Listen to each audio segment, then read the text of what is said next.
We're going to experiment to see which setup gives the best results for macro work.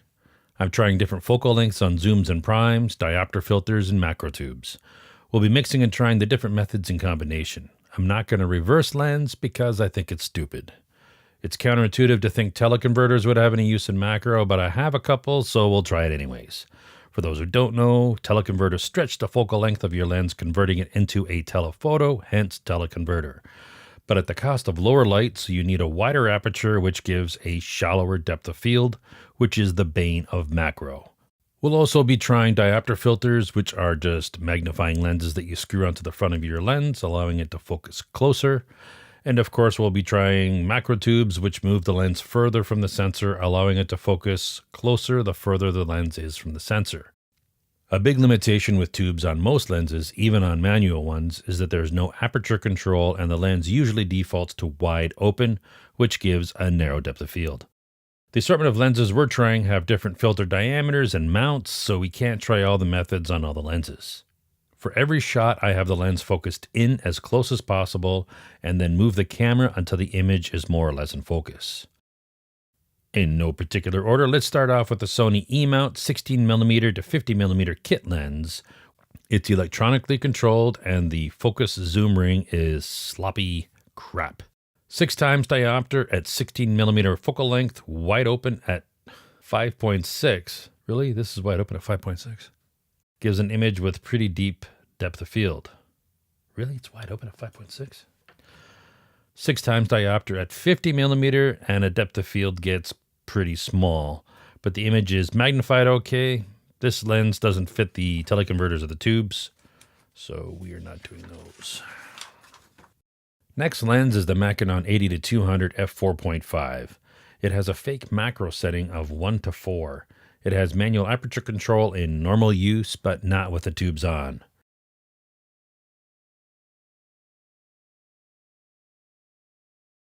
At 85mm, there's obvious chromatic aberration. At 200mm with 55mm tubes and a 6x diopter, the image is absolute garbage. Overall, for macro use, this lens is a piece of shit. Next, we have the very long Vivitar 85-205 f3.8. Overall, it's a well-built vintage zoom. No aperture control on the tubes. With 6x diopter at 85mm, it's not magnified much. And the focal distance is around 2 meters, which is way too far. And at 200mm, the depth of field is too shallow. Focus distance comes into around 1 meter, which is not bad. But removing the diopter and adding the teleconverter gives a sharper image with a comparable depth of field as the 200mm with the 6x diopter. At 85mm with the 55mm tubes gives the identical image as the 200mm with 55mm tubes. Next we have a 1985 Canon 50mm prime f1.8. We'll start off at f4, ISO 100, 6x diopter filter, not bad depth of field. With 55mm tubes, I clicked the lens on the tubes and lost aperture control, so the depth of field is too shallow. With the tubes, teleconverter, and lens, in that order, I regained aperture control with the lens on the teleconverter, but I had to jack the ISO to 6400. The light was still turned down for my break, so this is what you get.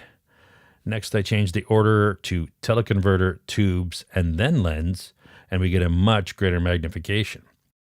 If I didn't completely click the lens on the tube, I could change the aperture by twisting the whole lens, so it was an unknown f-stop.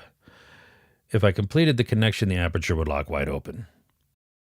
Next, we add the 6x diopter and open the app for more light. Then I close the aperture a bit for more depth of field. Then I took off the 6x diopter and doubled the teleconverters. Then I added the 6x diopter to the existing combination. Really dark, but I hadn't noticed the lights were turned down. Next lens is the 1973 Canon 50mm f1.4.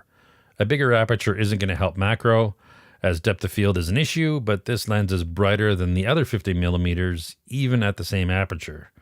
So we'll start with ISO 100 at wide open, then throw on the 6x diopter, close the aperture to f4, giving us a better depth of field.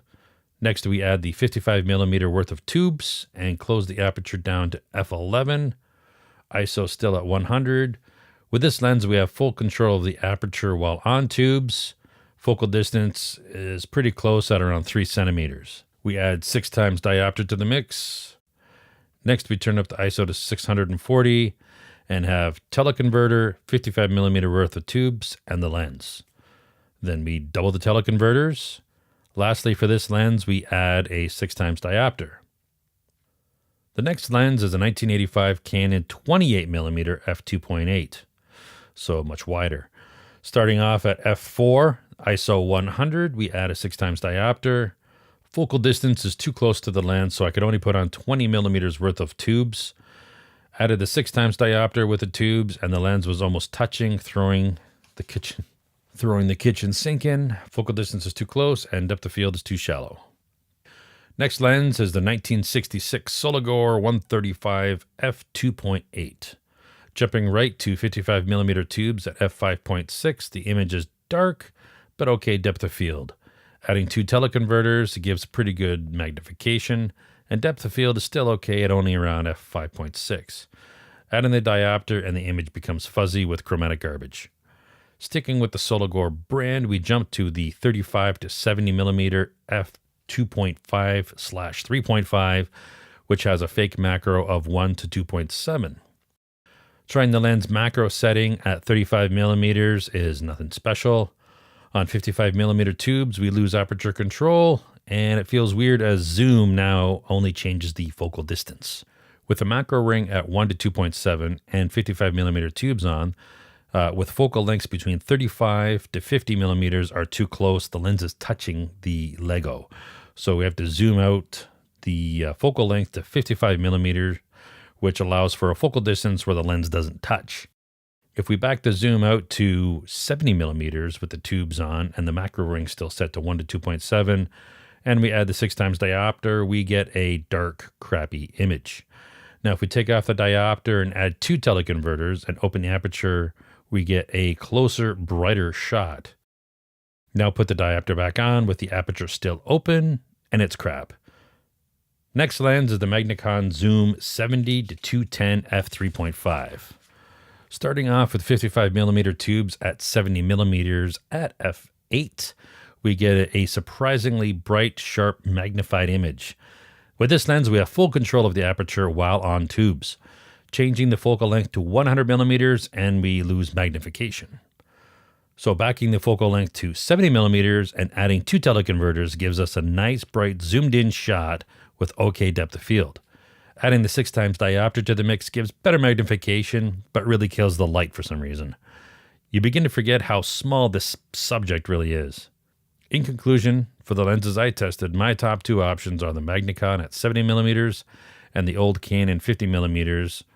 The setup being camera connected to 2 teleconverters, connected to 55 millimeters worth of tubes, followed by the lens, and then a 6 times diopter at the end in that order. The Canon 50mm is by far the best option as it's smaller than the giant 70 to 210 Magnicon, and it gives better magnification with more light and a sharper image. These lenses were connected to a Sony mirrorless with an APS-C size sensor. If you found a good macro setup, let me know in the comments. Click like and subscribe.